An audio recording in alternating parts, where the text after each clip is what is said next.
آج کا ہمارا موضوع غزوہ ہند و سندھ ہے کہ اس کے بارے میں اللہ تعالیٰ کے نبی نے کیا فرمایا ہے، اللہ تعالیٰ کے نبی کی کیا احادیث ہیں، اللہ تعالیٰ کے نبی کے اصحاب کے کیا قول ہیں اس کے بارے میں، اور اس کے اوپر یہ بھی ہم دیکھیں گے احادیث سے کہ کیا یہ وقت غزوہ ہند شروع ہو گئی ہے یا ابھی اس میں ٹائم ہے یا پھر یہ غزوہ ہند ہو چکی ہے۔ ان میں کافی احادیث ملتی ہیں جو ضعیف ہیں، لیکن ان میں سے 5-6 ایسی احادیث ہیں جو بالکل مستند احادیث ہیں غزوہ ہند کے متعلق، لیکن ان میں 2 احادیث کے اندر اس غزوے کا نام غزوہ ہند و سندھ آیا ہے، صرف غزوہ ہند نہیں آیا بلکہ ساتھ سندھ کا لفظ بھی آیا ہے۔ اللہ تعالیٰ کے نبی حضرت محمد مصطفیٰ صلی اللہ علیہ وآلہ وسلم کی بہت سی احادیث ہمیں مل جاتی ہیں، لیکن ان میں یہ صرف 5-6 ایسی احادیث ہیں جو بالکل مستند احادیث ہیں، جو اللہ تعالیٰ کے نبی کے جو قریبی ترین ساتھی تھے، صحابی تھے، ان سے یہ قول ہوئی ہیں، انہوں نے فرمایا ہے۔ لیکن اس سے پہلے ہم بات کریں گے، یہ چند دن پہلے ایک پاکستان سے آپریشن کیا گیا انڈیا کے خلاف، اور اللہ تعالیٰ نے پاکستان کو کامیابی دی، مسلمانوں کو کامیابی دی، اور کافروں کو ایک ایسی ضرب لگائی مسلمانوں نے اللہ کی مدد سے کہ کفار کی 7 نسلیں یاد رکھیں گی کہ اس دنیا میں آج بھی ایسے مسلمان موجود ہیں کہ جن سے اگر وہ ان کو تنگ کریں گے تو وہاں سے بہت کرارا جواب آئے گا، اور وہ دوبارہ کوشش نہیں کریں گے اس طرف میلی آنکھوں سے دیکھنے کی۔ اب دیکھنے کی بات یہ ہے کہ پاکستان کے اوپر جب انڈیا نے حملہ کیا تو پاکستان نے فوری طور پہ اسے جواب دیا، اسے آگے سے ایسی ضرب لگائی کہ اس کو سمجھ آ گئی کہ اس کو چھیڑنا نہیں ہے۔ لیکن ہم دیکھتے ہیں کہ فلسطین کتنے سالوں سے اس کے اوپر ظلم ہو رہا ہے، شام کے اوپر ماضی میں ظلم ہوتا رہا، یمن کے اوپر ابھی بھی اسرائیل جو ہے اس کی جارحیت جو ہے وہ جاری ہے، ظلم جاری ہے، عراق جو ہے اس کے اوپر بھی ہم دیکھتے ہیں مسلمانوں کے اوپر جو ظلم ہو رہا ہے، لیکن اس کے اوپر کوئی مسلمان جواب نہیں دیتا۔ اس کی سب سے بڑی وجہ جو ہے وہ آج ہمارے اندر یہ وطن پرستی جو آ گئی ہے، ہمیں ڈیوائیڈ کر دیا گیا ہے بارڈر ہمارے درمیان لا کے، کہ مسلمان صرف اور صرف اپنے ملک کی سالمیت کو دیکھتا ہے، اپنے ملک کی بقا کو دیکھتا ہے، لیکن ہونا یہ چاہیے تھا، ہمیں اسلام کی سالمیت کو دیکھنا چاہیے تھا، اسلام کی بقا کو دیکھنا چاہیے تھا، کہ جو اللہ تعالیٰ کے نبی حضرت محمد مصطفیٰ صلی اللہ علیہ وآلہ وسلم ہمیں ایک نظام دے کے گئے تھے، ہمیں ایک سسٹم دے کے گئے تھے جس میں ہمیں ہمارا معاشی نظام بھی ملتا ہے، ہمارا سیاسی نظام بھی ملتا ہے، ہماری عدلیہ کا نظام بھی ملتا ہے، اور وہ نظام قرآن مجید اور سنت رسول صلی اللہ علیہ وآلہ وسلم پر مبنی تھا، اور آج بھی وہ مسلمانوں کے پاس اسی حالت میں موجود ہے، لیکن مسلمان اس کی طرف جانے کی کوشش نہیں کرتے کہ اس کو کہیں مسلمان دیکھ نہ لیں، اس کو کہیں لاگو نہ کر لیں، کیونکہ اگر اس کو وہ لاگو کر لیتے ہیں تو پھر اس کے اوپر وہ جو دنیاوی چیزیں ہیں، جو دنیاوی محبت ہے اس کے اندر، وہ ختم کرنی پڑے گی، اور اللہ تعالیٰ کے نبی کی، اللہ تعالیٰ کی شریعت کو تھامنا پڑے گا۔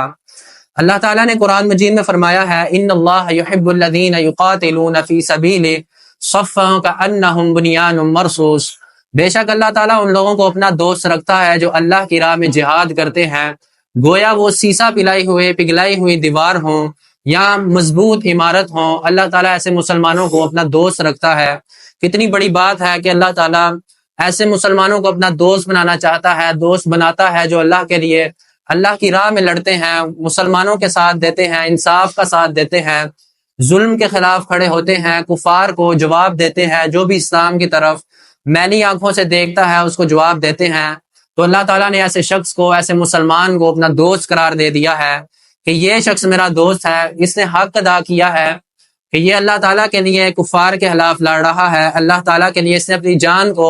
داؤ پہ لگا دیا ہے، اس کو کوئی ڈر نہیں ہے کہ دنیا میں مارا جا سکتا ہے، دنیا میں جو اس کا پیچھے سارا نظام ہے وہ ختم ہو سکتا ہے، اس کا گھر کون بعد میں دیکھے گا، لیکن اللہ تعالیٰ نے ایسے شخص کو اپنا دوست قرار دے دیا ہے، اور اگر وہ اللہ کی راہ میں شہید بھی ہو جائے تو پھر اللہ تعالیٰ نے ذمہ داری لی ہے کہ میں اس کے پیچھے جو اس کا گھر ہے، اس کا خاندان ہے، اس کی ذمہ پھر اللہ تعالیٰ کی اوپر ذمہ داری ہے، کیونکہ اللہ تعالیٰ نے اس شخص کو اپنا دوست قرار دے دیا ہے۔ دوسرے مقام پہ اللہ تعالیٰ فرماتے ہیں، وَجَاهِدُوا فِي اللَّهِ حَقَّ جِهَادِهِ هُوَ اجْتَبَاكُمْ وَمَا جَعَلَ عَلَيْكُمْ فِي الدِّينِ مِنْ حَرَجٍ هُوَ سَمَّاكُمُ الْمُسْلِمِينَ۔ اللہ تعالیٰ فرما رہے ہیں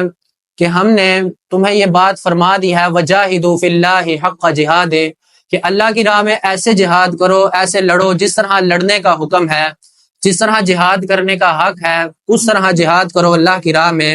وَاجْتَبَاكُمْ وَمَا جَعَلَ عَلَيْكُمْ فِي الدِّينِ مِنْ حَرَجٍ، اللہ تعالیٰ نے تمہیں منتخب کیا ہے دین اسلام کے لیے، اور دین اسلام میں تمہارے لیے کوئی تنگی نہیں ہے، تمہارے لیے کوئی اللہ تعالیٰ نے مشکل نہیں شامل کی۔ ملت ابیکم ابراہیم ہوا سماکم المسلمین، جس طرح تمہارے باپ ابراہیم علیہ السلام کے لیے اللہ تعالیٰ نے آسانیاں فرمائی تھی، اسی طرح تمام کے تمام مسلمانوں کے لیے اللہ تعالیٰ نے آسانیاں فرما دی ہیں۔ البتہ اگر تم اللہ کی کتاب کو تھامو گے پھر ہی تمہیں یہ آسانیاں ملیں گی، اگر اللہ کی کتاب کو چھوڑ دو گے، اللہ کی شریعت سے دور بھاگو گے تو تمہارے لیے مشکلات ہی مشکلات ہوں گی۔ پھر اللہ فرما رہے ہیں ہوا سماکم المسلمین، اس سے پہلے جتنی بھی کتابیں گزر چکی ہیں اور قرآن مجید میں بھی ہم نے تمہارا نام مسلمان رکھا ہے، ہم نے تمہیں مسلمان قرار دے دیا ہے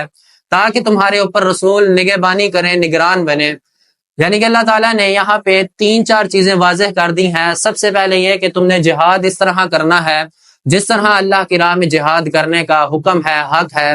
دوسرا پوائنٹ اللہ تعالیٰ نے یہ کہہ دیا ہے کہ تمہارے اوپر دین میں کوئی مشکل نہیں ہے، اگر تم اللہ کی کتاب کو تھامو گے، اللہ کی شریعت کو تھامو گے تو تمہارے اوپر کوئی مشکل نہیں آئے گی، کوئی مشکلات نہیں آئیں گی۔ تیسری چیز اللہ تعالیٰ نے یہ فرما دی ہے کہ جس طرح ہم نے تمہارے باپ ابراہیم کے لیے آسانیاں فرمائی تھی، نبی کے لیے آسانیاں فرمائی تھی، تمہارے لیے بھی ہم نے آسانیاں فرما دی ہیں۔ اور چوتھی چیز اللہ تعالیٰ نے جو بہت مین چیز ہے کہ اللہ تعالیٰ فرما رہے ہیں اس سے پہلے جتنی بھی کتابیں گزر چکی ہیں اور قرآن مجید میں بھی ہم نے تمہارا نام مسلمان رکھا ہے۔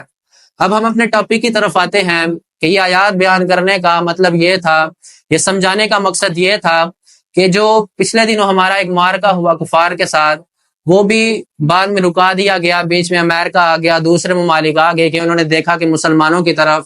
طرف سے اب جواب آ رہا ہے تو آپ کیوں نہ ان کو میز کے اوپر لے آئیں، ان کے درمیان معاہدہ کرا دیں۔ لیکن اللہ تعالیٰ ساتھ یہ بھی فرما چکے ہیں یا ایھا الذین آمنوا لا تتخذوا اليہود والنصارى اولیاء، اے ایمان والو یہود و نصارہ تمہارے دوست نہیں ہو سکتے، البتہ یہ آپس میں ایک دوسرے کے خیر خواہ ہیں۔ ہم دیکھتے ہیں ماضی میں بھی انڈیا کے ساتھ جتنی دفعہ مسلمانوں کا مقابلہ ہوا،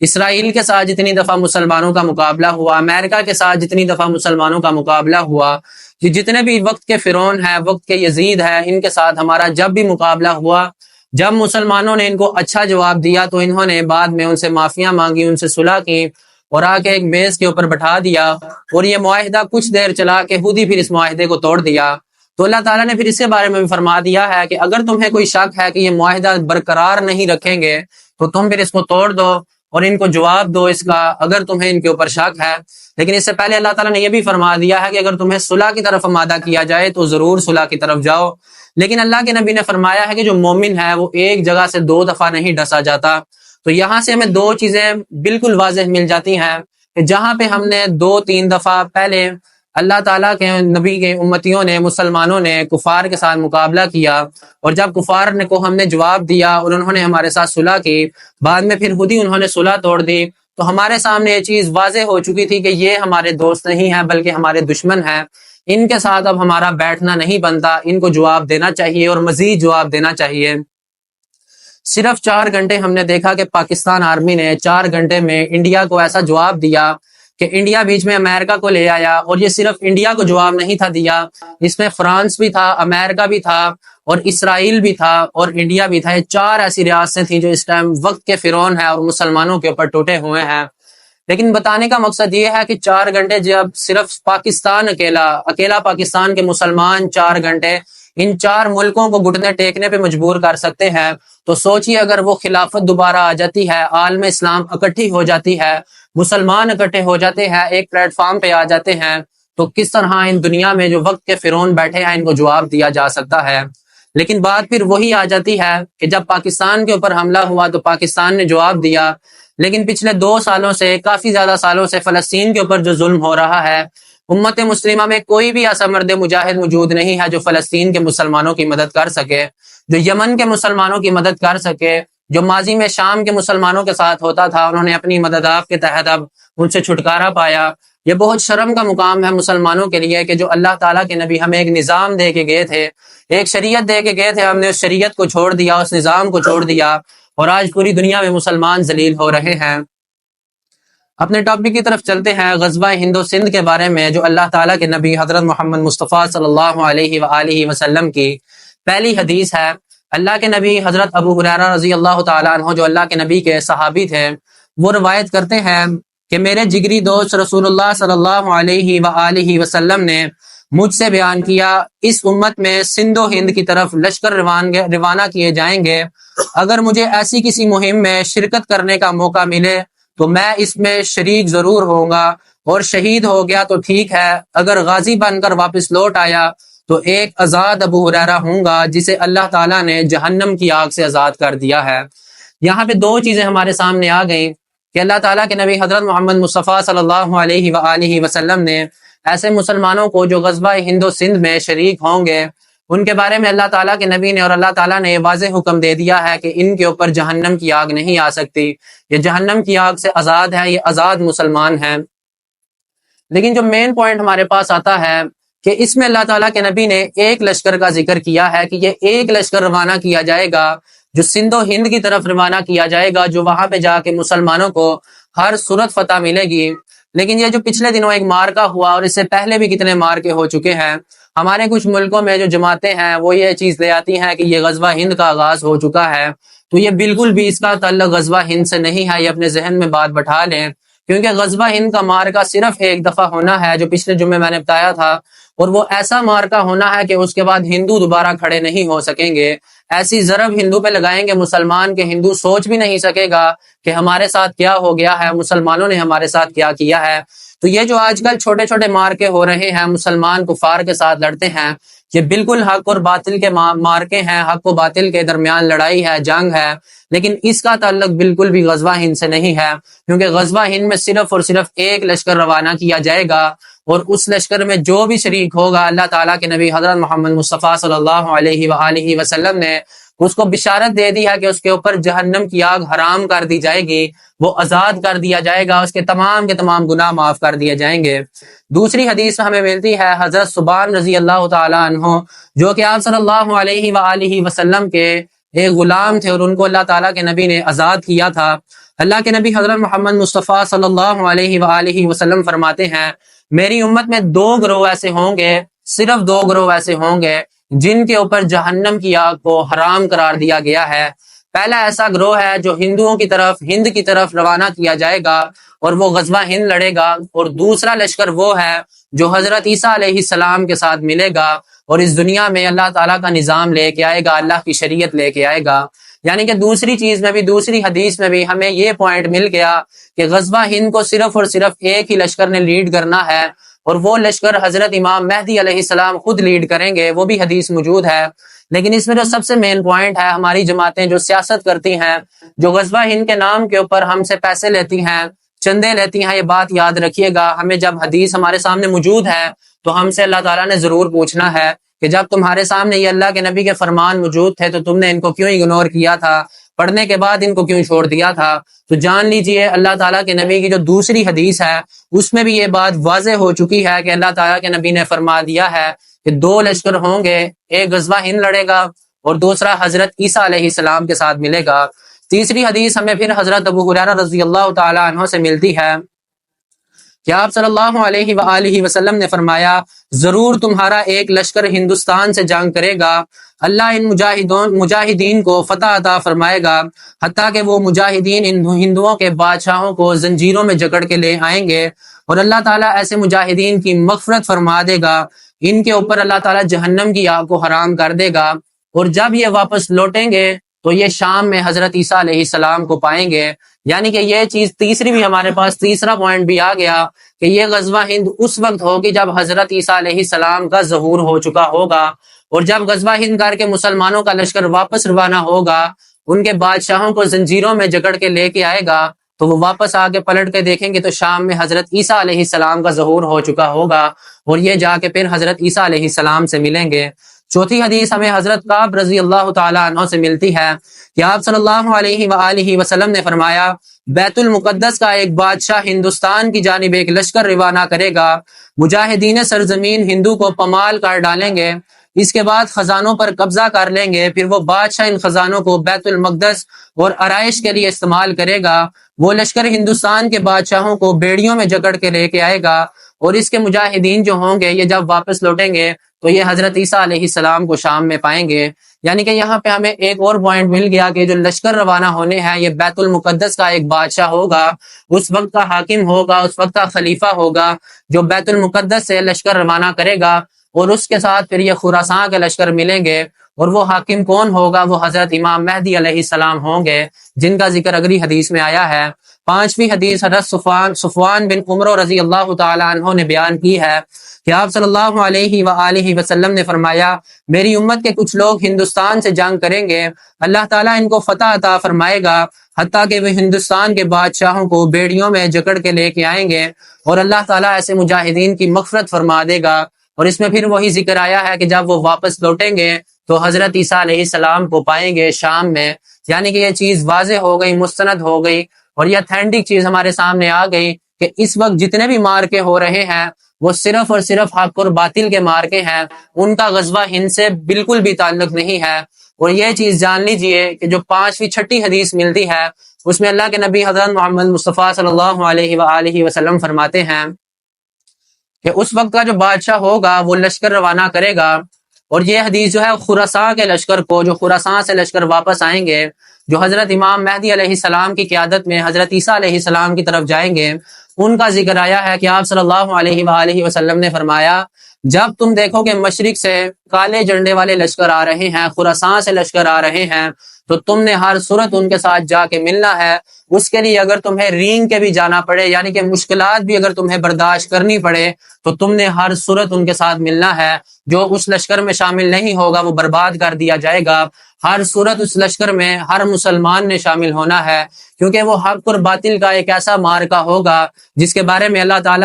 تعالیٰ کے نبی نے خود خواہش کی تھی، اللہ کے نبی کے اصحاب نے خود خواہش کی تھی، اہل بیت نے خود خواہش کی تھی۔ اور یہ بات جان لیجئے کہ اس وقت کا جو ہند تھا اس میں پاکستان، انڈیا، یہ دونوں ممالک آتے ہیں۔ اس کی وجہ یہ ہے کہ یہ بھی جان لیجئے کہ حضرت عمر فاروق رضی اللہ تعالی عنہ کے جب وہ فوت ہونے لگے تھے، جب وہ شہید ہونے لگے تھے، تو اس وقت جو ان کا لشکر تھا وہ پاکستان کی سرحد، اس وقت کا جو ہند تھا اس کی سرحد بلوچستان میں داخل ہو چکا تھا، لیکن اس کے بعد حضرت عمر فاروق رضی اللہ تعالی عنہ اس دنیا سے چلے گئے، وہ شہید کر دیے گئے، کفار نے ان کو بے گناہ شہید کر دیا، نماز کے دوران شہید کر دیا۔ تو یہ چیز واضح ہے کہ اس وقت حضرت عمر فاروق رضی اللہ تعالیٰ عنہ کے جو لشکر تھے وہ ہند میں داخل ہو چکے تھے، لیکن حضرت عثمان غنی رضی اللہ تعالیٰ عنہ نے ان کو واپس بلایا کہ اب ہم پہلے اس ریاست کو مضبوط کریں گے، اس کے بعد ہی ہم آگے دوبارہ کفار کے پیچھے جائیں گے، کفار کا مقابلہ کریں گے۔ تو اگر ان چیزوں کو ہم دیکھیں، خراسان کے لشکر کو دیکھیں، اس حدیث کو دیکھیں، اور حضرت عمر فاروق کا دور دیکھیں، تو ہمیں یہ چیز ملتی ہے کہ اس وقت کا جو ہند تھا وہ یہ تمام کے تمام جو ممالک ہیں، جو سندھ ہے، سندھ سے لے کے بر صغیر میں جتنے بھی حصے آتے ہیں یہ ہند میں شامل ہوتے ہیں، اور ان کے بارے میں اللہ تعالیٰ کے نبی نے فرمایا ہے کہ غزوہ ہند ہر صورت ہونی ہے، کیونکہ اللہ تعالیٰ کے نبی نے جو چیز فرمائی تھی کہ جہاں پہ اللہ تعالیٰ کا قانون نہیں ہوگا، اللہ کی شریعت نہیں ہوگی، تو اس میں ہر صورت اللہ تعالیٰ کی شریعت نافذ ہوگی۔ تو آج جو پاکستان لا الہ الا اللہ محمد رسول اللہ کی بنیاد پہ بنایا گیا تھا، لیکن افسوس کے ساتھ یہ کہنا پڑتا ہے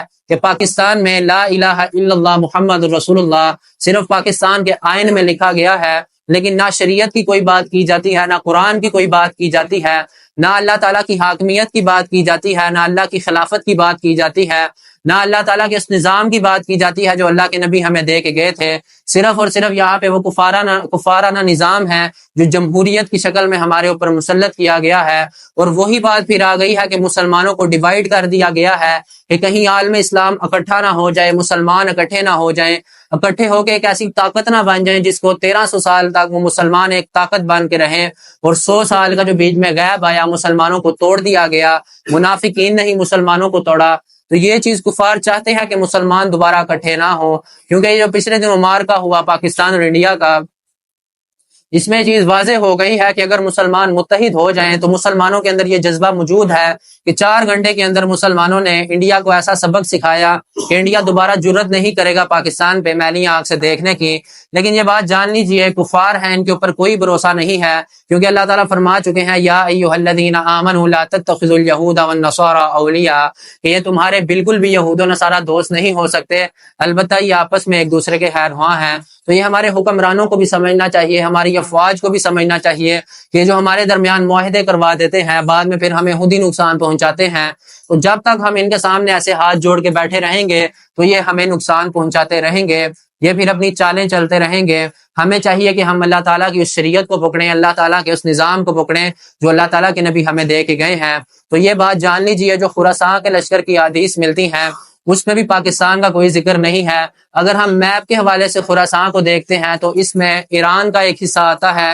افغانستان کا ایک حصہ آتا ہے اور رشیا کا ایک حصہ آتا ہے۔ تو یہ بات جان لیجئے کہ جو غزوہ ہند و سندھ ہے یہ کبھی بھی جمہوریت والے لوگ نہیں لڑ سکتے، اور اس وقت اس دنیا میں کہیں بھی اللہ تعالیٰ کا نظام موجود نہیں ہے۔ یہ جو خراسان کے لشکر کی حدیث ملتی ہے یہ اس طرح میں ملتی ہے کہ اللہ تعالیٰ کے نبی کے فرمان کے مطابق یہ خلافت قائم ہو چکی ہوگی، اور یہاں سے ہی پھر یہ جتنے بھی خراسان میں لشکر آتے ہیں، خراسان میں جتنی افواج آتی ہیں یہ متحد ہو جائیں گی، کفار کے خلاف لڑنے کے لیے ایک ہو جائیں گی اور یہ کفار کا مقابلہ کریں گے، اور کسی صورت میں اللہ تعالیٰ پھر انہیں اللہ تعالیٰ کے نبی کے فرمان کے مطابق انہیں فتح ملے گی، کیونکہ مسلمان ایک جان ہو چکے ہوں گے۔ ابھی ہمیں کہیں بھی نظر نہیں آتا کہ مسلمان خراسان کے لشکر اکٹھے ہو رہے ہیں، کسی بھی ہم اس ملک میں نہیں دیکھ رہے، کسی بھی ریاست میں ہم نہیں دیکھ رہے کہ اللہ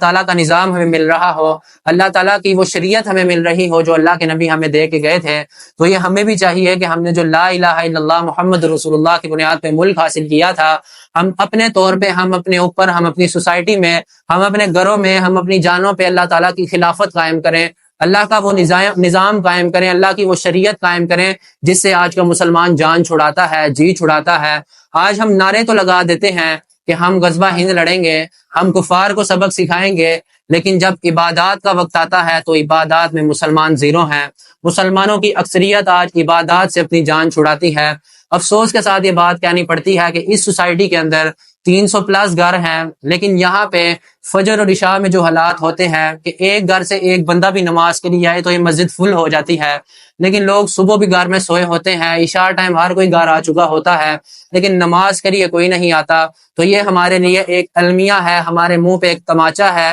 کہ آج کا مسلمان ذلیل و خوار اس لیے ہو رہا ہے کہ وہ بغیر کسی وجہ کے نماز کو چھوڑ دیتا ہے، اللہ کی عبادات کو چھوڑ دیتا ہے۔ تو یہ آپ سب سے ایک درخواست ہے، کیونکہ آپ کی نماز سے نہ مجھے فائدہ ہونا ہے، نہ ہمیں کوئی فائدہ ہونا ہے، نہ اللہ کے نبی کو کوئی فائدہ ہونا ہے، نہ اللہ تعالیٰ کو کوئی فائدہ ہونا ہے۔ آپ کی نماز سے آپ کو ہی فائدہ ہونا ہے۔ اپنے ذہنوں سے یہ نکال دیں کہ یہ امام کس پارٹی سے تعلق رکھتا ہے، یہ چیز نکال دیں مسجد کس پارٹی کی ہے، کون سے فرقے کی ہے۔ آپ یہ سوچ کے جایا کریں کہ یہ اللہ تعالیٰ کا گھر ہے، یہ اللہ تعالیٰ کی مسجد ہے، یہ بیت اللہ ہے، یہ اللہ تعالیٰ نے اپنا گھر اس کو بنایا ہے، منتخب کیا ہے، آپ نے جا کے نماز ادا کرنی ہے۔ تو یہ دن میں 5 وقت کی جو نمازیں ہیں آپ تھوڑا سا ٹائم نکال کے فرض نمازیں ہی ادا کر لیا کریں، تو بے شک انشاءاللہ مسلمان جو ہیں وہ اللہ تعالیٰ کے فضل و کرم سے انشاءاللہ یہ گرنٹیڈ بات ہے کہ مسلمان دوبارہ طاقت میں آ جائیں گے۔ آج کے مسلمان کی مار کھانے کی وجہ ہی یہ ہے کہ مسلمان سیاست میں بھی ایک دوسرے کے مخالف ہو چکے ہیں، مسلمان اسلامی نظام میں بھی ایک دوسرے کے مخالف ہو چکے ہیں۔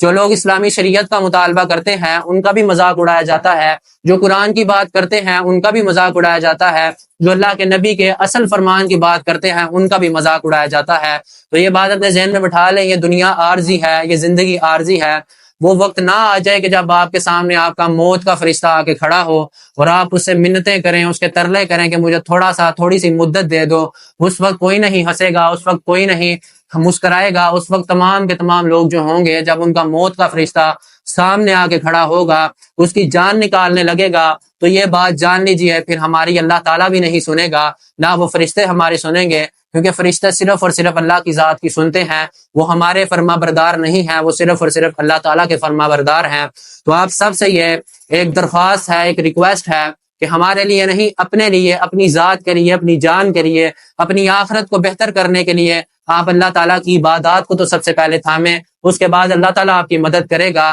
اللہ تعالیٰ آپ کو فتح دے گا، ہر جگہ آپ کی مدد کرے گا۔ آج کا مسلمان صرف اس لیے ذلیل ہو رہا ہے، مار کھا رہا ہے کہ ہم آپس میں بارڈر میں تقسیم ہو چکے ہیں، ہم بارڈر کے اندر بھی صوبوں میں تقسیم ہو چکے ہیں، ہم پھر صوبوں کے اندر بھی قومیت میں تقسیم ہو چکے ہیں، پھر ہم قومیت کے اندر بھی ایک دوسرے کو فرقوں میں تقسیم کر چکے ہیں، پھر ہم فرقوں کے اندر بھی ایک دوسرے کو سیاسی پارٹیوں میں تقسیم کر چکے ہیں۔ تو ان سیاسی پارٹیوں کی جان چھوڑیں، ان فرقوں کی جان چھوڑیں، اللہ کی کتاب آپ کے سامنے موجود ہے، اللہ کی کتاب کی بات کرنے والے آپ کے سامنے موجود ہیں، ان لوگوں کو تھامے جو اللہ کی بات کرتا ہے، جو اللہ کے نبی کی بات کرتا ہے۔ اللہ تعالیٰ کا قرآن ہے، اس کو تھامے۔ اللہ تعالیٰ کی بخاری میں اللہ تعالیٰ کے نبی کی حدیث ہے کہ اللہ تعالیٰ کے نبی جب اس دنیا سے جانے لگے تھے تو انہوں نے آخری خطبے میں یہ بات فرمائی تھی کہ میرے بعد تمہارا امام قرآن ہے، تم نے اس قرآن کو تھام کے رکھنا ہے اور اہل بیت کو تھام کے رکھنا ہے۔ تو یہ ساری حدیث اور سارے کتاب ہمارے سامنے موجود ہے۔ آپ سب سے پھر ایک درخواست ہے، ایک دفعہ پھر درخواست ہے کہ اپنی عبادات کو ضرور اس کو پکڑیں، اس کو تھامیں، تھوڑا سا ٹائم نکال لیا کریں۔ 10-15 منٹ دن میں نکلتے ہیں، 5 نمازوں کے ملا کے کچھ 40-50 منٹ بن جاتے ہیں، 1 گھنٹہ بنتا ہے۔ اگر آپ اللہ تعالیٰ کی عبادت کریں گے آپ کا ہی فائدہ ہوگا، اس میں کوئی نقصان نہیں ہوگا۔ اگر کوئی نقصان ہوگا، کسی فرقے کے پیچھے نماز پڑھنے کا آپ کو نقصان ہوگا تو ہم ذمہ دار ہوں گے۔ اگر کسی فرقے کے پیچھے آپ نماز پڑھ لیتے ہیں اور آپ کی وہ نماز قبول نہیں ہوگی تو اس کی ذمہ داری ہمارے اوپر ہوگی۔ آپ جا کے ادھر نماز پڑھیں، اللہ کا گھر اس کو اپنے ذہن میں بٹھا کے نماز پڑھیں، اپنے ذہنوں سے بات نکال دیں کہ یہ کون سے فرقے کے لوگ ہیں، بس یہ بات بٹھائیں کہ یہ لا الہ الا اللہ محمد رسول اللہ کو ماننے والے ہیں، یہ اللہ کی کتاب کو ماننے والے ہیں، اللہ کی شریعت کو ماننے والے ہیں۔ تو آپ سب سے پھر درخواست ہے کہ آپ اپنی عبادات کو ضرور تھامیں۔ اللہ تعالیٰ کے جو اللہ تعالیٰ نے بار بار قرآن مجید میں فرمایا ہے کہ بے شک کفر اور مسلمان کے درمیان، کافر اور مسلمان کے درمیان، کافر اور مسلمان کے درمیان فرق کرنے والی چیز نماز ہے، نماز ہے، نماز ہے۔ تو اپنی نماز کو جو ہے وہ ضرور پکڑیں، مضبوطی سے پکڑیں، دوسری عبادات کو مضبوطی سے پکڑیں۔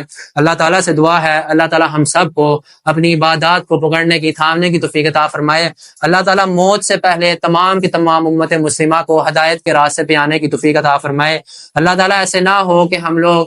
ان بدعت کے اوپر، ان شرک کے اوپر، ان تمام گناہوں کے کاموں کے اوپر چل رہے ہوں، اوپر سے ہمارے اوپر موت کا فرشتہ آ جائے، اسی حالت میں موت کا فرشتہ آ جائے، ہم دنیا کے کھیلوں تماشوں میں مصروف ہوں تو ہمیں دنیا میں موت آ جائے۔ اللہ تعالیٰ ایسا ہمارے ساتھ نہ کرے، کسی مسلمان کے ساتھ نہ کرے۔ اللہ تعالیٰ موت سے پہلے تمام کے تمام مسلمانوں کو ہدایت کے راستے پہ لے آئے۔ اقول قولی ھذا واستغفر اللہ لی ولکم ولسائر المسلمین واستغفروہ انہ ھو الغفور الرحیم، آمین۔